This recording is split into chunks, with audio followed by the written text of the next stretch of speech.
Donald Trump just got dismantled on live television, and the meltdown is glorious. Rachel Maddow didn't simply call him out. She carved through his lies with surgical precision and left his ego in tatters for the whole country to see. This wasn't a polite debate or a cushy Sunday talk show. This was a primetime demolition, and Trump is reeling. You can hear the desperation in his silence and see the panic splashed across his frantic late-night Truth Social rants. Maddow dragged every ounce of his corruption, cowardice, and con artistry into the spotlight, and now the self-proclaimed strongman is spiraling. If you've had enough of watching this wannabe dictator puff his chest while hiding from the truth, buckle up. Hit like, smash subscribe, and get ready, because we are torching the lies, shattering the myth, and showing America exactly who Donald Trump really is. Let's do this. If the Democrats want to have any chance at retaking the U.S. Senate next year, which is an absolutely crucial task in terms of, I don't know, not only the Democratic Party's future prospects, but maybe the Republic's future prospects. If the Democrats want any chance at retaking the Senate, they will almost certainly need to win the Senate race in the great state of North Carolina. Now, that is a state where a Democrat hasn't won a Senate race since 2008, which is 17 years ago. And so because of that sort of uphill battle suggested by that track record, Democrats have been really hoping they could recruit a really good candidate, like a blockbuster heavyweight candidate for that race in particular. Like, let's say you could invent a North Carolina Democrat who has won like a half dozen statewide elections.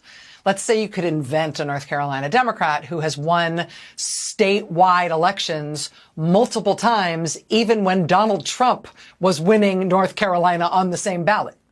Let's say you'd invent a North Carolina Democrat who is a household name in the state, who has never lost an election in the state, who has high favorability ratings even after decades in the spotlight in that state. You'd have to invent him. Unless you were able to recruit Roy Cooper.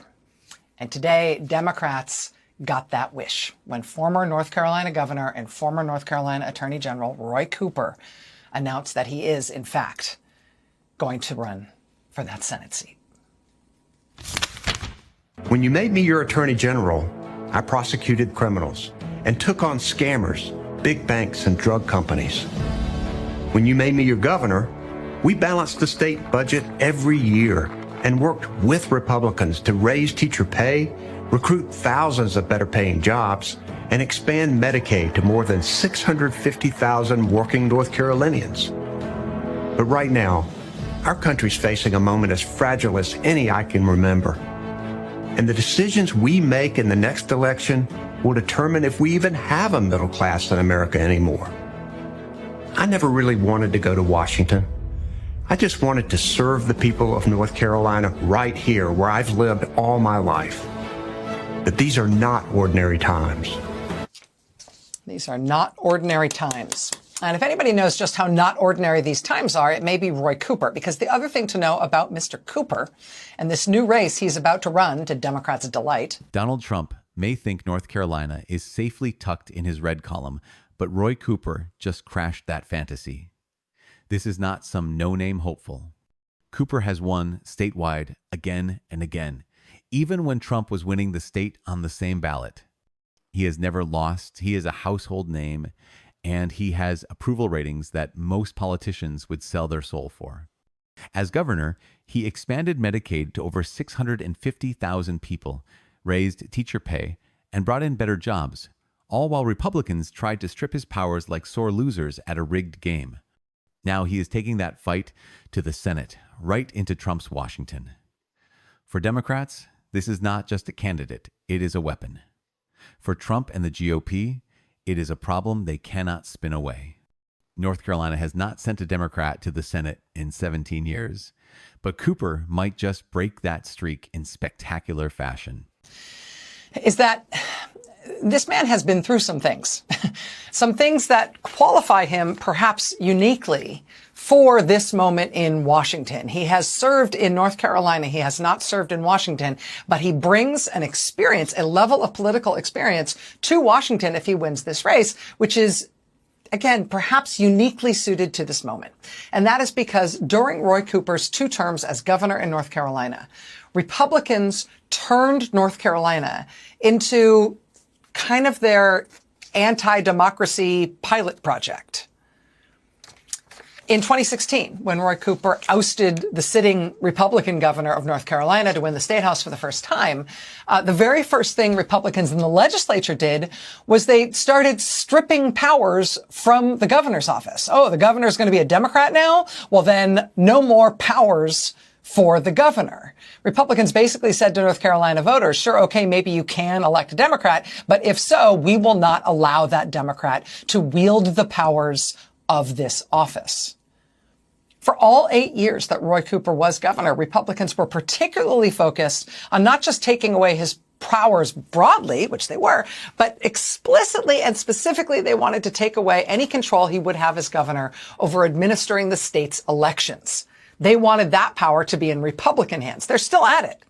Last year, when North Carolina voters elected another Democrat to succeed Roy Cooper as governor, the Republicans in the legislature passed a law that moved control of the state elections board from the governor's office to the state auditor's office. Why would you give control over elections to the state auditor?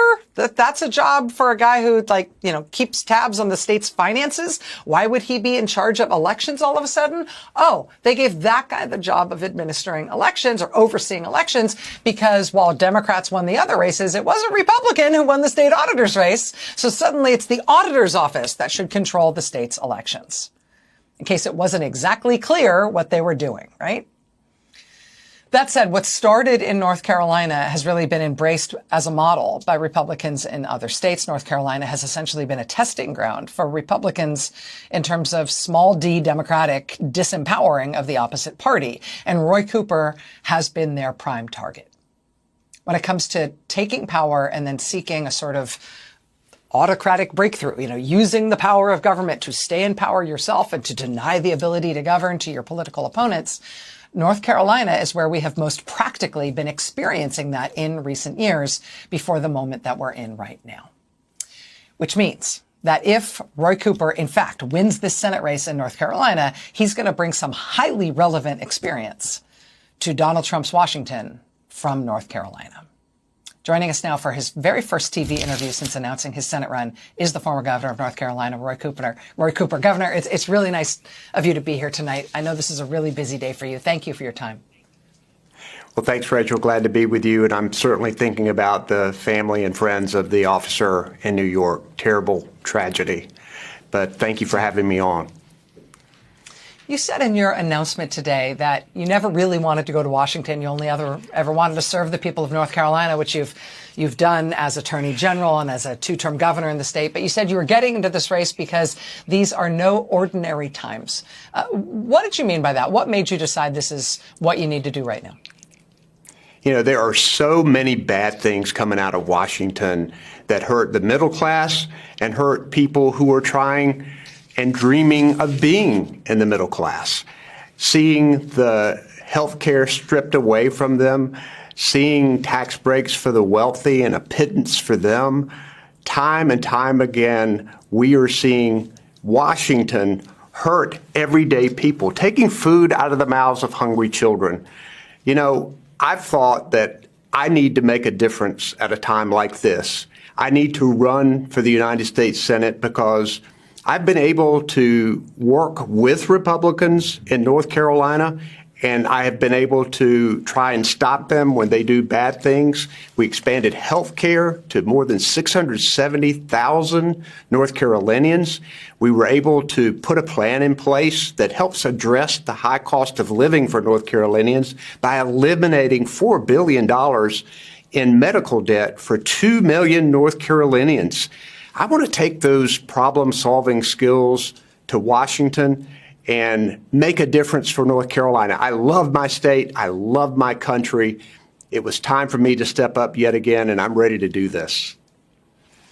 You talked about that healthcare accomplishment. When you ask Democrats and I think political observers around the country about your political record, the sort of signature political achievement that people go to right away in talking about your record in North Carolina is that you did get health insurance for more than 600,000 people in your state who didn't have health insurance before, which is just a generationally life-saving thing for regular working families.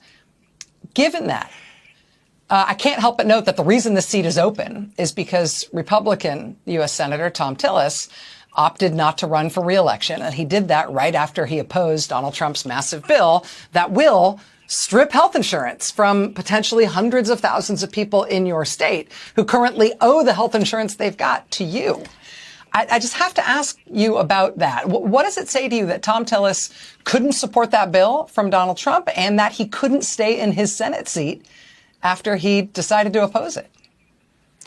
It shows that what Republicans in Washington were saying is not true. And in fact, 500,000 to 1 million North Carolinians could lose their health insurance, not just with Medicaid expansion, but on the Affordable Care Act marketplace. You know, we built a coalition in North Carolina that allowed us to expand Medicaid and help rural counties. And I encourage people to go to roycooper.com and learn about what we did to expand Medicaid and try to learn about what we're going to do to move our state and our country forward. And we'd love to have you as a part of this campaign.